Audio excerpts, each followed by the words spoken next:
Big boss ಬರ್ತಾ ಇದೆ, so ಎಷ್ಟು ಎಕ್ಸೈಟ್ ಆಗಿದ್ದೀರಾ? ತುಂಬ ಖುಷಿಯಾಗಿದೆ. ಸುದೀಪ್ ಅವ್ರು ನೋಡೋಕ್ಕೆ ವೇಟಿಂಗಲ್ಲಿ ಇದ್ದೀನಿ. 28 ಸಂಜೆ 6 ಗಂಟೆ ಯಾವಾಗ ಆಗುತ್ತೋ ಅಂತ ಕಾಯ್ತಾ ಇದ್ದೀನಿ. ಫಸ್ಟು ನೋಡ್ಬೇಕಾದ್ರೆ ನಾವು ಸುದೀಪ್ ಅವ್ರನ್ನ, ಆಮೇಲೆ ಯಾರ್ಯಾರು ಬರ್ತಾರೆ ಅನ್ನೋದು ತುಂಬ ಕುತೂಹಲ ಇದೆ.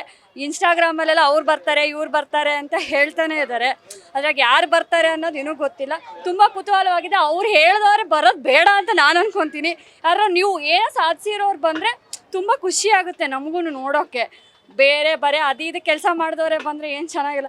ಸಮೀರ್ ಎಮ್ಡಿ ಬರ್ತೀರಿ ಅಂತ ಹೇಳಿದ್ದಾರೆ, ಅವರದ್ದು ಬರೋದು ಬೇಡ ಅಂತ ಮೊದಲೇ ಹೇಳ್ತೀನಿ. ಚೆನ್ನಾಗಿ ಕೆಲಸ ಮಾಡಿರೋರು ಬಂದು ಬಿಗ್ ಬಾಸಲ್ಲಿ ಬರೋರು ಹೆಂಗಿರಬೇಕು ಅಂದರೆ ಜನಕ್ಕೆ ಸ್ಫೂರ್ತಿಯಾಗಿರಬೇಕು.